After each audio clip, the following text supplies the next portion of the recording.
सबसे पहले हम लोग किसके बारे में देख रहे हैं? लेंथेनाइट। छोटा छोटा टॉपिक है, तुरंत से खत्म हो जाएगा, जल्दी से लिखो।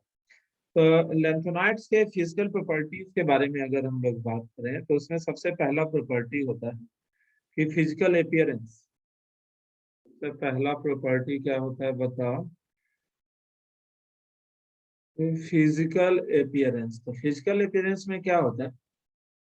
White silvery matter with very low tensile strength, with very low tensile strength, कि उजला कलर का सिल्वरी मेटल होता है जिसका टेंसाइल स्ट्रेंथ जो होता है बहुत ही कम होता है। Good conductor of heat and electricity, कि हीट और इलेक्ट्रिसिटी का बहुत ही अच्छा कंडक्टर होता है। डेंसिटी की अगर हम लोग बात करें, अगर हम लोग लेंथेनाइड्स के डेंसिटी की बात करें, जल्दी जल्दी लिखते चले जाना, कि वेरी हाई डेंसिटी, इसकी डेंसिटी बहुत ज्यादा की बहुत कम, बहुत ज्यादा। इसका डेंसिटी 6.77 से लेकर 9.74 ग्राम पर सीसी के आसपास है। 9.74 ग्राम पर सीसी, मतलब इसका डेंसिटी जो है दैट इज वेरी हाई की वेरी लो, बहुत ही ज्यादा। As the atomic mass, as the atomic mass increases, density also increases. Density also increases irregularly, मतलब कोई रेगुलर वेरिएशन नहीं होता, रेगुलरली नहीं बल्कि इरेगुलरली डेंसिटी भी लगातार बढ़ते आता है या फिर बढ़ते चले जाते हैं। Melting point and boiling point, अगर एमपी एंड बीपी की बात करें कि मेल्टिंग पॉइंट और बॉइलिंग पॉइंट की अगर हम लोग बात करें कि मेल्टिंग पॉइंट बॉइलिंग पॉइंट कैसे कैसे बढ़ता है, तो तुम लोग देखोगे possesses very high MP and BP due to very strong metallic bond in them, कि उन सबों में बहुत ही तगड़ा मेटेलिक बॉन्ड होता है। बहुत ही तगड़ा मेटेलिक बॉन्ड होने की वजह से इन सबों का मेल्टिंग पॉइंट और बॉइलिंग पॉइंट बहुत ज्यादा होता है कि बहुत कम होता है? बहुत ज्यादा होता है। लेकिन no regular trend, no regular trend of variation.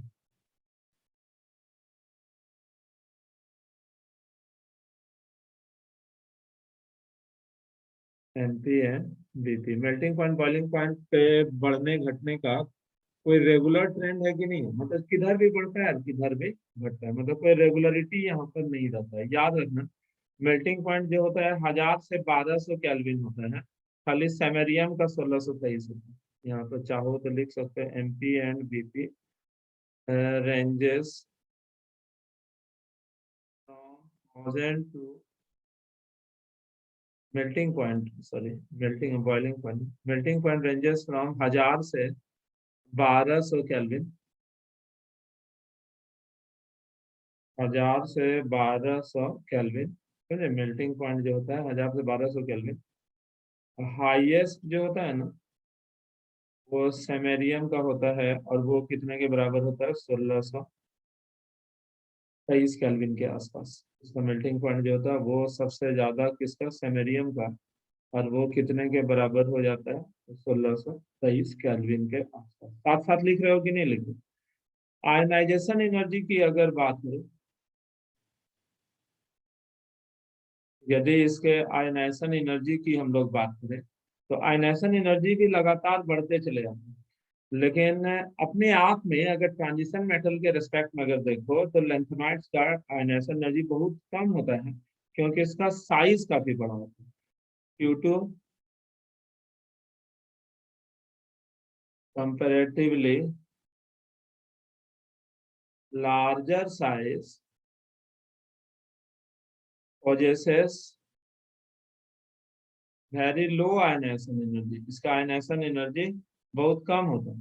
और इसका आयनाइजेशन एनर्जी जो होता है ना अल्कलाइन अर्थ मेटल्स के आसपास होता है। अल्कलाइन अर्थ मेटल्स का जितना होता है उसी के आसपास है, मेनली कैल्शियम के आसपास। कि जैसे अल्कली मेटल्स और अल्कलाइन अर्थ मेटल्स का आयनाइजेशन एनर्जी बहुत कम होता है, ये तुम लोग भी जानते हो। उसी तरह से आयनाइजेशन एनर्जी ऑफ किसका, ये lanthanide are comparable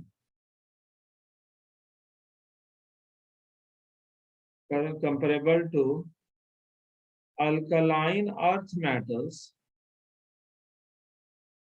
किसके कंपेरेबल होता है बताओ? Is comparable to alkaline earth metals mainly calcium, and the fast ionization energy ranges about 600 kilojoule per mole, but second ionization energy ranges about 1200 kilojoule पर मोल। समझे बात को? इसका फर्स्ट आयनाइजेशन एनर्जी जो होता है 600 किलो जूल के आसपास होता है, लेकिन सेकेंड आयनाइजेशन एनर्जी जो होता है वो 1200 किलो जूल प्रति मोल के आसपास होता है। ये कम आयनाइजेशन एनर्जी होने की वजह से इसका इलेक्ट्रो पॉजिटिव कैरेक्टर बहुत ज्यादा होता है। यदि हम लोग इलेक्ट्रो पॉजिटिव कैरेक्टर क्या होता है तुम लोग भूल जाते हो। इलेक्ट्रोपॉजिटिव कैरेक्टर को ही हम लोग मेटालिक कैरेक्टर भी बोलते हैं। इलेक्ट्रोपॉजिटिव कैरेक्टर बोलो या फिर मेटालिक कैरेक्टर बोलो, तो इसका इलेक्ट्रोपॉजिटिव कैरेक्टर बहुत ज्यादा होता है पॉजेसेस। क्यों? क्योंकि पहले तो जानो मेटालिक कैरेक्टर होता क्या, tendency to lose electron, electron lose करने के टेंडेंसी को ही हम लोग मेटालिक कैरेक्टर बोलते हैं। Since ionization energy of d sorry lanthanide is very low, कि बहुत कम होता है कि बहुत ज्यादा होता है, बहुत कम। Since ionization energy of lanthanide is very low, so that lanthanides possesses very high electropositive या मेटालिक कैरेक्टर। इसका इलेक्ट्रोपॉजिटिव कैरेक्टर या फिर मेटालिक कैरेक्टर जो होता है वो बहुत ज्यादा होता है या फिर बहुत कम होता है, बहुत ही ज्यादा इलेक्ट्रोपॉजिटिव कैरेक्टर या मेटालिक कैरेक्टर। कलर्ड आयंस की बात करें तो कलर्ड आयंस की अगर हम लोग बात करें तो लेंथेनाइड्स जो होता है ना, जितना भी लेंथेनाइड 14 और एक लेंथेनम को ले लो तो 15 भी देख लो, तो 15 लेंथेनाइड में जैसे कि डी ब्लॉक एलिमेंट में क्या होता था ना कि डी ब्लॉक एलिमेंट जो होता था, डी ब्लॉक एलिमेंट में डी ब्लॉक का स्प्लिटिंग हो जाता था, याद है ट्रांजिशन मेटल में पढ़े थे। और ट्रांजिशन स्प्लिटिंग की वजह से लोअर एनर्जी का जो इलेक्ट्रॉन होता था सम एनर्जी के लाइट के एब्जॉर्ब करके हायर एनर्जी लेवल में जंप करता था, बाकी को रिफ्लेक्ट किया, वही कलर के रूप में नजर आता था। सेम यहाँ पर वहां डी डी ट्रांजिशन होता था, यहाँ पर एफ ब्लॉक एलिमेंट है तो एफ ऑर्बिटल के स्प्लिटिंग के बाद यहाँ एफ एफ ट्रांजिशन है। यहाँ पर क्या लिखोगे, due to presence of unpaired electron, due to presence of unpaired electron, unpaired electron होने की वजह से, due to presence of unpaired electron common F block elements,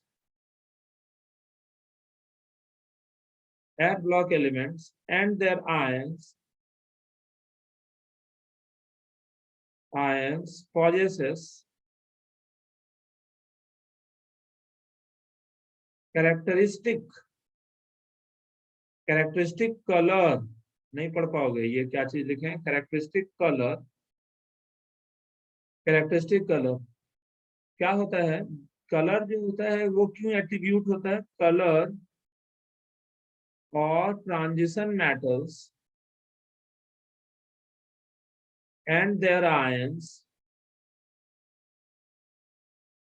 is attributed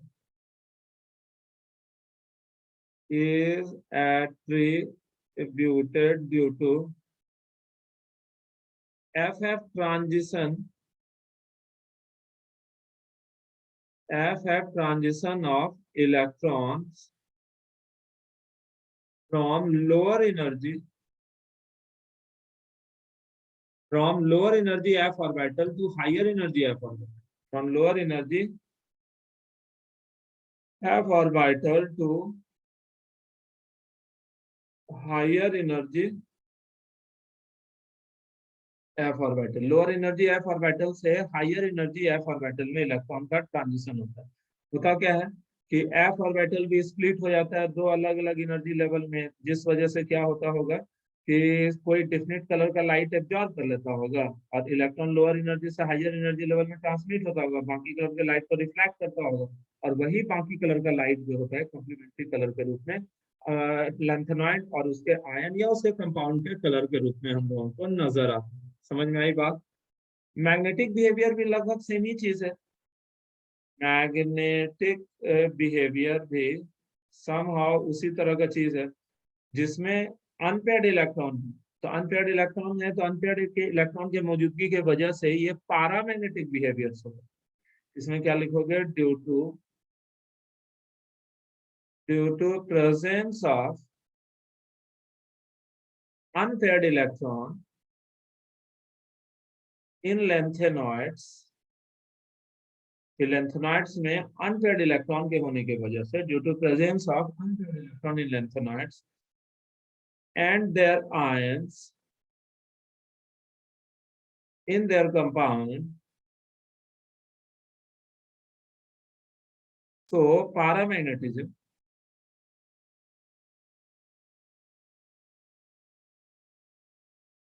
तो पैरामैग्नेटिज्म वो कैसा मैग्नेटिज्म शो करता है बताओ? सो पैरामैग्नेटिज्म, पैरामैग्नेटिज्म समझ में आ रहा है ना? ये सब का सब पैरामैग्नेटिक बिहेवियर शो करता है। सो पैरामैग्नेटिज्म ये जितना भी तुमको दिख रहा है ये सब का सब कैसा बिहेवियर शो करता है बताओ? पैरामैग्नेटिज्म शो करता है। सो पैरामैग्नेटिज्म, ओके। पैरामैग्नेटिज्म करने का मतलब ये जितना भी कंपाउंड है ये पैरामैग्नेटिक होता है कि डायमैग्नेटिक? पैरामैग्नेटिक। इसका इसमें अगर तुम लोग देखोगे कि the magnetic moment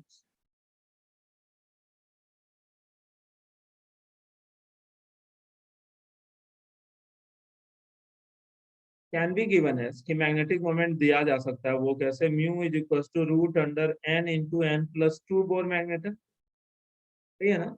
magnetic moment जो म्यू इज होता है वो कितने के बराबर होता है? Root under n into n plus two Bohr magnet है। Here n is equal to क्या है? Number of unpaired electron. देखा एन जो है वो क्या चीज है बताओ? Number of unpaired electron. N जो है यहाँ पर क्या चीज को रिप्रेजेंट करता है? अनपेयर्ड इलेक्ट्रॉन का। म्यू तो मैग्नेटिक मोमेंट है, म्यू जो है this is what? Magnetic moment. Clear है? याद रखना कि यहाँ पर अगर तुमको बोला जाए कि जिसमें F0 या F14 configuration ions with F0 and F14 configuration have no any unpaired electron in it, have no any unpaired electron in it, कि इसमें एक भी अनपेयर्ड इलेक्ट्रॉन होता है कि नहीं होता है? नहीं होता है। So that देखा ions with F0 or F14 configuration have no any unpaired electron in it, so that these ions have mu बराबर जीरो, म्यू बराबर जीरो मतलब मैग्नेटिक मोमेंट जीरो होता है, एंड सो डायामैग्नेटिज्म, और ये सब का सब पैरामैग्नेटिज्म शो करता है या फिर डायामैग्नेटिज्म शो करता है?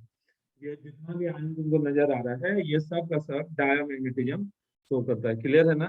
ये जितना भी आयन तुमको नजर आ रहा है all these ion show diamagnetism, paramagnetism नहीं बल्कि ये सब का सब डायामैग्नेटिज्म शो करता है। क्लियर हुआ? अब हम लोग देख रहे हैं एटॉमिक एंड आयनिक रेडियस। ये एटॉमिक रेडियस और आयनिक रेडियस जो होता है वो क्या होता है? What actually means atomic radius and ionic radius. इतना तक लिख लिया होगा शायद तुम लोग, जल्दी जल्दी लिखो। ये सबसे इंपॉर्टेंट है जो अभी हम तुमको बता रहे हैं।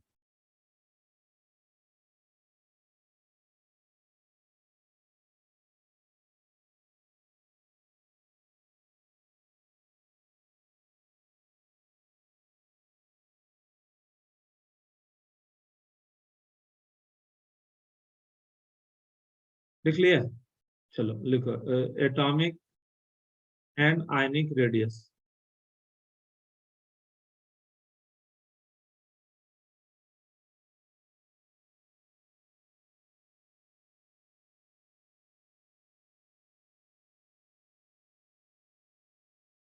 लिख ले, हेडिंग देके लिखो atomic and ionic radius. Atomic radius और आयनिक रेडियस जो होता है वो क्या होता है, what actually atomic radius and ionic radius means. दरअसल एटॉमिक रेडियस और आयनिक रेडियस होता क्या है कि जब भी हम लोग कोई भी एलिमेंट की बात करते हैं और एटॉमिक रेडियस और आयनिक रेडियस की हम लोग जब भी बात करते हैं, तो जैसे जैसे लेंथेनॉइड्स में एटॉमिक नंबर बढ़ेगा तो उसका एटॉमिक रेडियस और आयनिक रेडियस दोनों घटते जाता है। क्यों?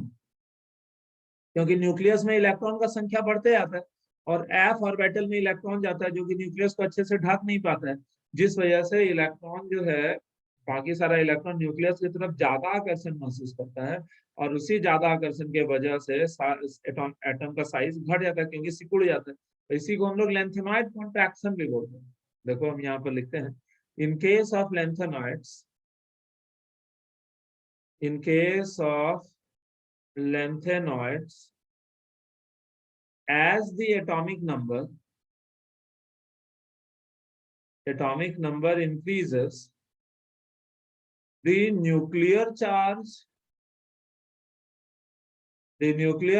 increases, but the electron added in f orbital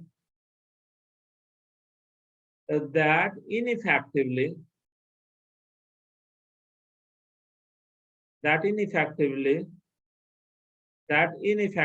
sealed the nucleus,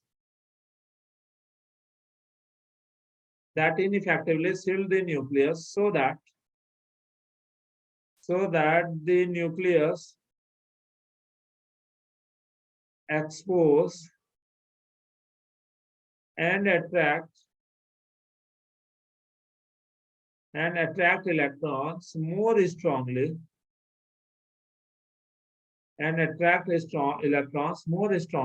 और जो होता है इलेक्ट्रॉन को ज्यादा तेजी से खींचता है, and attract electrons more strongly, due to which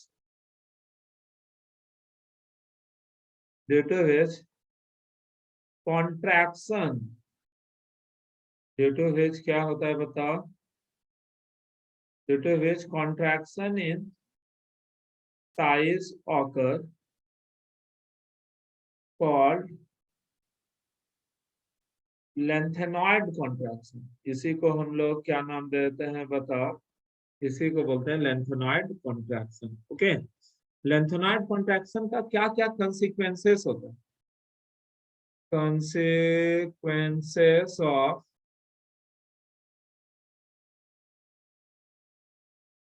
lanthanoid contraction के, लेंथेनॉइड कॉन्ट्रैक्शन का क्या क्या कंसिक्वेंस होता है, what are the consequences of lanthanoid contraction? Clear है? तो सबसे पहला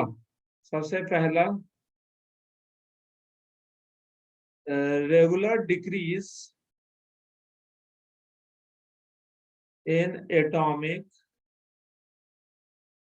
and ionic size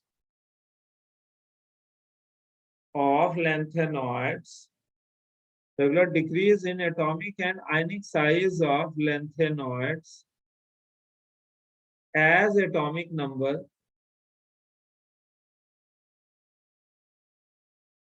increases. Regular decrease in atomic and ionic size of lanthanoid as atomic number increases. जैसे जैसे atomic number बढ़ेगा ना, तो एटॉमिक साइज और आयनिक साइज दोनों का दोनों बढ़ने लगता है कि घटने लगता है? एटॉमिक साइज और आयनिक साइज जो होता है वो दोनों का दोनों घटने लगता है। क्लियर होगा? जैसे ये है एटॉमिक नंबर, ये है एटॉमिक नंबर और ये जो है एटॉमिक साइज है। 1 2 3 4 5 6 7 8 9 10 11 12 13 14 15।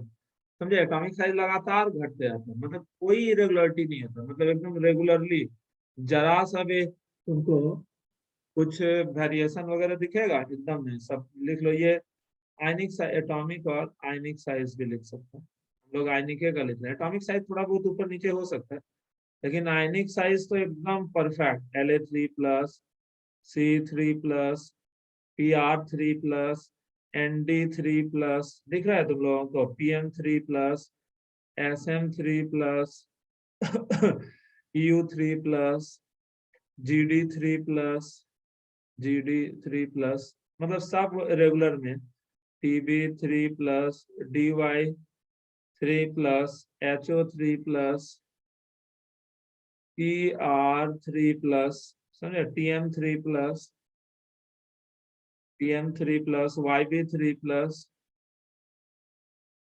Lu3+, समझे। तो ये सब का सब जो तुमको नजर आ रहा है, तुम्हारा आयनिक साइज में रेगुलर डिक्रीमेंट होता है, कब, जब तुम्हारा एटॉमिक नंबर बढ़ता है, किस वजह से, ड्यू टू लेंथेनाइड कॉन्ट्रैक्शन। ये एक कंसिक्वेंस था, लिख लो लिख लो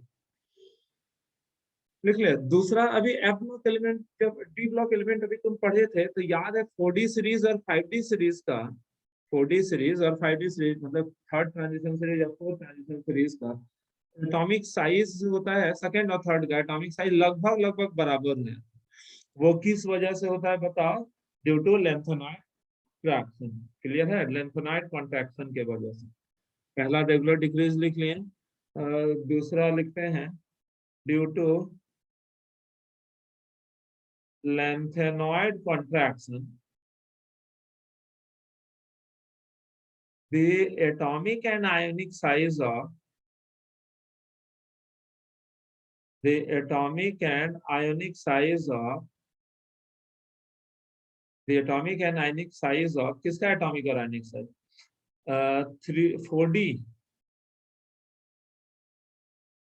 4D सीरीज, 4D सीरीज मतलब second transition series, and 5D series, 5D series मतलब थर्ड ट्रांजिशन सीरीज, समझे। Due to lanthanide contraction the atomic and ionic size of 4D series and 5D series elements, 5D series elements of D block elements of D block is approximate, वो जो होता है लगभग लगभग क्या होता है, D block is approximate, लगभग लगभग बराबर हो जाता है। तो ये भी तुम्हारा याद होगा, तुम हम लोग वहां पर भी ये ग्राफ प्लॉट किए थे, ये था हमारा एटॉमिक साइज का ग्राफ था, एटॉमिक साइज, ये 3D का लिखते थे तो ऐसा ही होता, याद होगा, बीच में लगभग बराबर और फिर लास्ट में बढ़ जाता। 4D सीरीज का ग्राफ ऐसा था, ये था 4D सीरीज का, और ये जो तुमको दिखा ये किसका था, 5D सीरीज का। 5D सीरीज का एटॉमिक साइज जो है वो लगभग 3D 4D सीरीज के बराबर ही होता था। ये जो था ये क्या था पता, ये 3D सीरीज, ये 4D सीरीज, और ये ग्रीन वाला जो दिख रहा है ये 5D सीरीज। ये ग्राफ वहां पे लिखे थे जब हम लोग डी ब्लॉक एलिमेंट पढ़ रहे थे, तो उस जगह पर भी हम लोग लिखे थे। दूसरा होता है नेक्स्ट, कि जितना भी लेंथेनॉइड होता है ना, सारे लेंथेनॉइड का सारा प्रॉपर्टी लगभग बराबर होता है, melting point, boiling point, density वगैरह वगैरह वगैरह, लेकिन एटॉमिक साइज में डिफरेंस के वाले प्रॉपर्टी के आधार पर लेंथेनॉइड को हम लोग उसके मिक्सचर से अलग कर सकते हैं। Since all the properties, since all the properties of lanthanoids, since all the properties of lanthanoids are approximate, are approx same, जितना भी लेंथनॉइड है सबका प्रॉपर्टी लगभग लगभग सेम है. So the lengthenoids, so the lengthenoids cannot be separated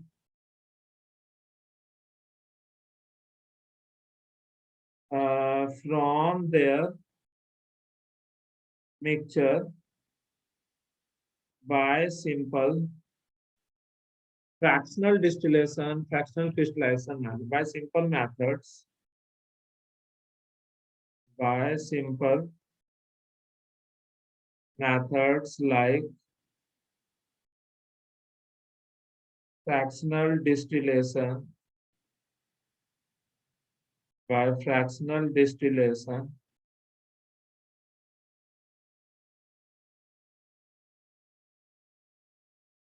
crystallization, etcetera. Fractional distillation crystallization जैसे method से क्या हम लोग इसको अलग कर सकते हैं? नहीं कर सकते. फ्रैक्शनल डिस्टिलेशन, फिर crystallization, etcetera. So for their separation,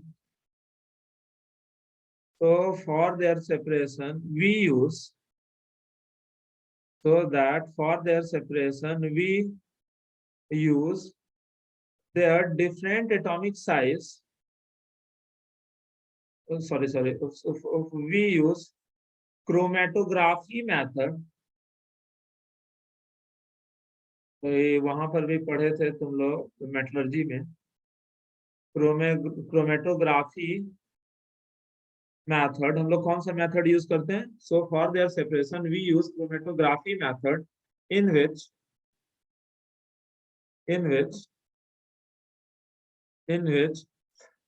the different lanthanoids adsorb differently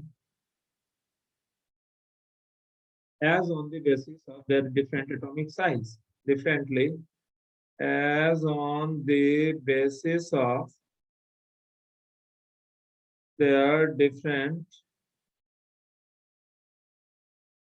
atomic size, कि उसके अलग अलग एटॉमिक साइज के वजह से वो अलग अलग मात्रा में एब्जॉर्ब होता है. As on the basis of their different atomic size. Clear हुआ? जैसे कि तुम इस बात को नहीं समझे होगे, एक्चुअली हम समझाते हैं. जो लोग क्रोमेटोग्राफी पढ़े होंगे उसको याद होगा.